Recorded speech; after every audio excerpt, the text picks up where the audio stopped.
안녕하세요. 법무사 크리스틴 박입니다. 이 시간은 미국 내 신분 변경, 그 중에서도 F1 학생 신분 변경에 대해서 같이 알아보겠습니다.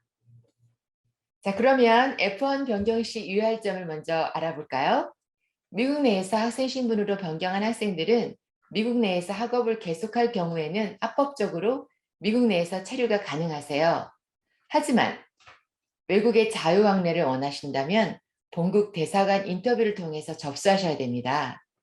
미국 내에서 체류 신분 변경을 하시게 되면 외국에 나가면 다시 비자를 받고 들어오셔야 되기 때문에 더 이상 F1은 유지가 되지 않는 것이죠. 또한 미국 입국 시에 학생 신분으로 변경을 미리 계획하지 않았다는 것을 증명하셔야 됩니다. 그것은 무슨 말이냐면 특별히 이제 B2 비자 같은 경우에 미국에 입국할 때 관광이나 방문이 목적인데 미리부터 졸업증명서라든가 성적증명서라든가 F1으로 신분 변경할 수 있는 그러한 서류들을 가지고 왔다는 것이 발각된다면 문제를 삼는다는 거죠. 최근 F1으로 신분 변경이 정말 진정한 공부 목적이 아니고 단지 미국 내에서 신분을 유지하려는 의도에서 이용하고 있다는 것을 이민국은 굉장히 그거에 대해서 민감한 반응을 보이고 까다롭게 심사를 하기 때문입니다. 그렇기 때문에 특별히 B2일 경우에 미국 입국 후에 90일 이후에 학생 신분을 변경해야 되는데 그 이전에 뭔가 준비가 되어 있으면 이민국에서는 합리적인 의심을 한다는 것입니다. 만약에 미국 입국 후에 90일 예전에 학교 입학 준비 증거가 나오면 그걸 근거로 거절할 수 있습니다. 왜냐하면 미 국무부는 지난 2017년 9월 1일부터 입국 후에 90일 안에 사용한 비자 신분과 일치되지 않은 행동을 한다면 처음부터 의도가, 즉 의도적인 거짓이 있었다고 판단하고 비자를 취소하거나 혹은 비자 발급을 정지하겠다는 지침을 발표했기 때문입니다. 자, 다음으로는 본국에 거주지가 있고 본국의 가족사항 및 연고가 있다는 것을 증명하셔야 됩니다. 그것은 이제 주민등록 등본 같은 서류로 증명하게 되겠습니다. 그리고 이제 미국 내에서 비자가 유지되는 것을 증명해야 되는데 이게 무슨 뜻이냐면 내 I-20에 쓰여져 있는 스타팅 데이트, 시작 날짜가 내 비자가 살아있을 때 해야 된다는 뜻입니다. 아니면 적어도 30일 이전에는 신분이 살아있어야 된다는 얘기인데 예를 들자면 내 I-20 이상에 9월 1일 날 학교가 시작하는데 적어도 내 비자는 8월 초까지는 살아있어야 된다는 얘기죠. 근데 실제적으로 이거는 굉장히 말이 안 되는 조항입니다. 왜냐하면 F1 승인 받을 때까지 평균적으로 요즘은 1년이 걸리는데 그때까지 전후에서 I-20이 스타팅 날짜가 되고 또 내 비자가 살아 있으려면 이게 맞지가 않습니다. 그렇기 때문에 일단은 접수할 때 그 접수할 당시 내 비자가 살아 있고 I-20 상의 스타팅 데이트도 내 비자가 살아 있을 때 하는 것이 안전합니다. 어차피 I-20는 디퍼를 해서 유지하셔야 되기 때문입니다. 이러한 점이 조금 어렵게 느껴지신다면 전문가랑 상의를 꼭 하셔야 됩니다. 그리고 이제 그 이후에 이제 요구되는 주의사항을 보면 수업료와 생활비를 충당할 수 있는 경제적인 능력을 보여줘야 되는데 이건 학교마다 다릅니다. 그렇기 때문에 뭐 단언할 수는 없지만 평균적으로 한 2만 5천 불 이상이면 가능하다고 보시는데 저희한테 물어보신다면 학생들은 사실 돈이 없지요. 준비하는 학생들은 대부분 이제 젊기 때문에 그렇기 때문에 부모님의 재정 보증을 증명하게 되는데요.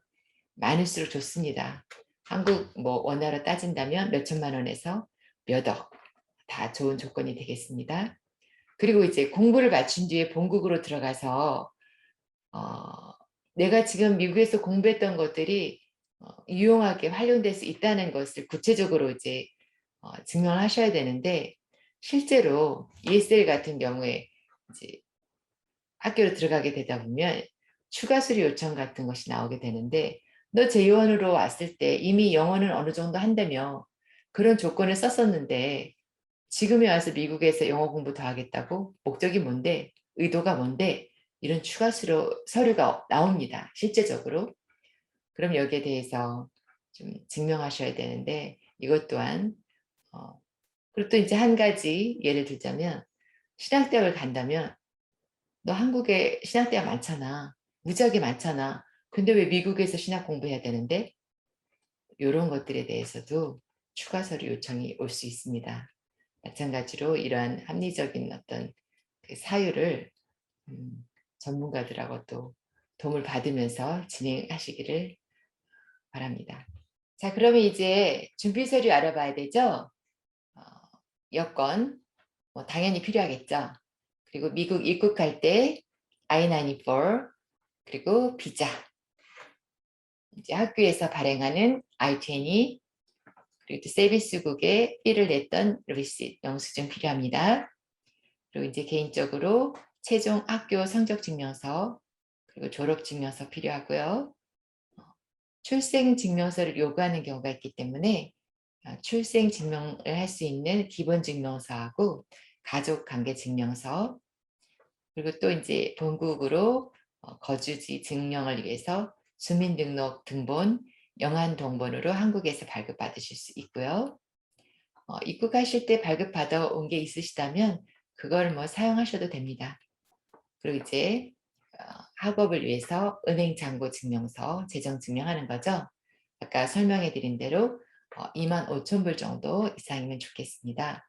만약 부족하다면 제2 보증인 가능하시고요. 부모님이나 기타 다른 분들도 가능하십니다. 그리고 이제 자기소개서 간단하게 학생 비자 변경 사유서 명백하게 합리적으로 필요합니다. 네, 준비 서류에 의해서 비자별로 더 준비해야 될 서류가 좀 있는데요. 그거에 대해서 첨부해 보겠습니다. J1, J2, O1, H1B 비자였으면 DS2019, 702 모든 월급 명세서, 그리고 J1이셨으면 모든 회사 인포메이션, 즉 회사 이름, 주소, 기간, 일했던 기간, 주급에 대해서 기록이 필요합니다. 그리고 E2 비자이셨으면 텍스 보고 최근 2년 거 필요하고요. 그리고 F2였으면, 즉 동반가족이셨으면 원래 주신청자인 F1 신청자와 그리고 지금 F1을 신청하고 있는 신청자와 모두 지금까지 유지했던 I-20이 전부 필요합니다. 이상 미국 내에서 F1을 변경하는 것에 대해서 알아보았습니다. 되게 좀 도움이 되셨는지 모르겠네요. 지금까지 크리스틴 박이었습니다. 감사합니다.